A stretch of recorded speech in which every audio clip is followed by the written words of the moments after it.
नमस्कार, आप देख रहे हैं हल्ला बोल टीवी। मैं हूं अली। आरजेडी ने धमकी दी है, अगर वोटिंग में गड़बड़ी हुई तो बिहार को नेपाल जैसा बना देंगे। इसके बाद बिहार के डीजीपी विनय कुमार का बयान आया है। उन्होंने कहा है, किसी ने भी अराजकता या तोड़फोड़ जैसी स्थिति बनाई तो सख्त से सख्त कार्रवाई होगी। क्या है पूरा मामला, इसको लेकर हमारे साथ मौजूद है हल्ला बोल टीवी के संपादक दीपक शर्मा।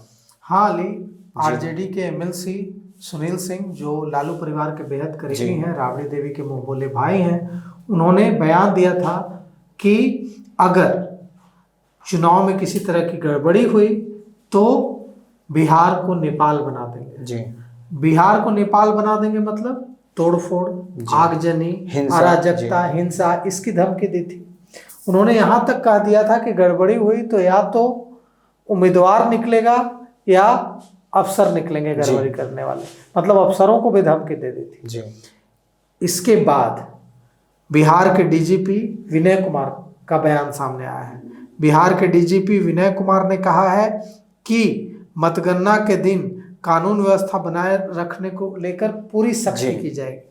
उन्होंने साफ कहा है कि अगर मतगणना के दौरान और इसके बाद किसी ने भी कानून तोड़ने की कोशिश की तो उसे जेल भेजा जाएगा। उसमें कोई भी दया नहीं होगी कि हाँ कोई भी फर्क नहीं किया जाएगा। जो कानून तोड़ेगा वो जेल जाएगा। बिहार के डीजीपी विनय कुमार ने ऐलान कर दिया है और डीजीपी ने चेतावनी दी है कि किसी भी तरह की हिंसा, तोड़फोड़ या उकसावे की कार्रवाई को बर्दाश्त नहीं किया जाएगा। डीजीपी ने कहा है कि बिहार पुलिस ने मतगणना के दौरान सुरक्षा के पुख्ता इंतजामात किए हैं और सभी मतगणना केंद्रों पर भारी संख्या में पुलिस बल और अर्धसैनिक बलों की तैनाती की गई है। यहाँ तक कि सीसीटीवी कैमरों से निगरानी की जा रही है। किसी भी संदिग्ध गतिविधि पर तुरंत कार्रवाई की जाएगी। और डीजीपी ने कहा है कि सभी जिलों के एसपी को निर्देश दिया गया है कि हर स्थिति में शांति व्यवस्था बनी रहनी चाहिए। उन्होंने कहा कि डीजीपी विनय कुमार ने कहा है कि काउंटिंग जो मतगणना स्थल है वहां अगर आसपास अनावश्यक भीड़ जुटाने की कोशिश हुई तो सख्त कार्रवाई होगी। उन्होंने कहा है कि जो भी अफवाह फैलाएंगे या उकसावे के जरिए माहौल खराब करने की कोशिश करेंगे उनके खिलाफ बीएनएस की कड़ी धाराओं में एफआईआर की जाएगी और उन्हें जेल भेजा जाएगा। डीजीपी ने यह भी कहा है कि जो जीतेंगे उनके विजय जुलूस निकालने पर रोक रहेगी। मतलब ऐसा नहीं होगा कि जो प्रत्याशी जीतेंगे वो अपना विजय जुलूस निकालेंगे, क्योंकि कई बार क्या होता है कि जब विजय जुलूस निकलता है तो जो हारने वाले जो प्रत्याशी के समर्थक हैं वो उलझ जाते हैं विजय जुलूस के और मारपीट और हिंसा की स्थिति हो जाती है। इसलिए डीजीपी विनय कुमार ने बिल्कुल साफ कर दिया है कि विजय जुलूस निकालने पर रोक रहेगी और उन्होंने राजनीतिक दलों और तमाम कैंडिडेट से अपील की है कि परिणाम आने के बाद कानून व्यवस्था का सम्मान करें और किसी तरह की भीड़ भाड़ या हुड़दंग से बचें।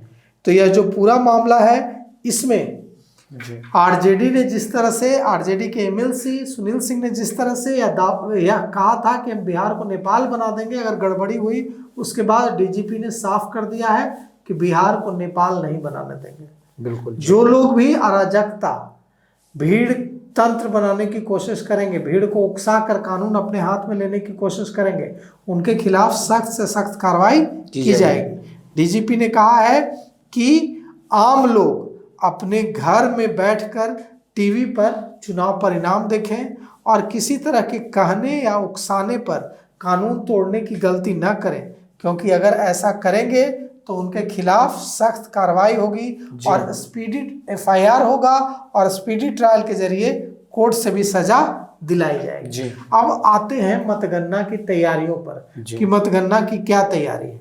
मतगणना कल होनी है 14 नवंबर को और बिहार पुलिस ने इसके लिए बड़ी तैयारियां की है और यह कोशिश है कि बिहार विधानसभा चुनाव के बाद जो 46 मतगणना केंद्र हैं उन 46 मतगणना केंद्रों पर वोटों की गिनती की तैयारी पूरी हो चुकी है और कोशिश है कि एकदम हर जगह सब कुछ स्मूथ हो। जी बिल्कुल।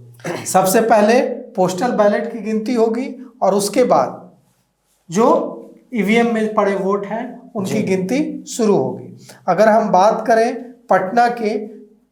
पटना में जो काउंटिंग होगी उसकी, तो सबसे पहले मोकामा का रिजल्ट आएगा। मोकामा का रिजल्ट आएगा, एक महज सहयोग है, सबसे हॉट सीट भी है जी। इसलिए नहीं आएगा कि सबसे हॉट सीट है जी। लोगों को यह कंफ्यूजन हो सकता है कि सबसे पहले मोकामा का रिजल्ट इसीलिए आएगा क्योंकि मोकामा हॉट सीट है। ऐसा नहीं है, वो एक सूची होती है, उसमें ये है कि मोकामा का रिजल्ट सबसे पहले आएगा जी। वहां से अनंत सिंह सूरजभान नहीं भी लड़ते, हम और आप लड़ते, तो भी मोकामा का रिजल्ट सबसे पहले आता। तो सबसे पहले मोकामा का रिजल्ट आएगा और यह पता चल जाएगा कि वहां का जो किंग कौन बना जी। अनंत सिंह की सूरजभान की पत्नी वीणा देवी। और सबसे देर से दीघा का रिजल्ट आएगा। दीघा का रिजल्ट सबसे देर से आएगा। जो तैयारियां हैं वो ये हैं कि 38 जिलों के 46 काउंटिंग सेंटर हैं, उन पर पूरी व्यवस्था कर ली गई है, चाक चौबंद व्यवस्था की गई है। और इस बार जो वोटिंग हुई है वो रिकॉर्ड वोटिंग हुई है। स्ट्रांग रूम बनाए गए हैं 38 जिलों में और वोटों की गिनती सुबह 8 बजे से शुरू हो जाएगी जी। साथ ही साथ जो सासाराम में जो ट्रक को लेकर जो विवाद हुआ है कि सासाराम में कल रात काउंटिंग सेंटर में टीम के खाली बक्सों से भरा ट्रक घुसने को लेकर जो विवाद हुआ है, और इसको लेकर जो निर्दलीय प्रत्याशी ज्योति सिंह ने आरोप लगाया है कि उनके समर्थक पर पुलिस ने लाठीचार्ज किया क्योंकि उन्होंने सवाल उठाया कि यह ट्रक क्यों जा रहा है अंदर।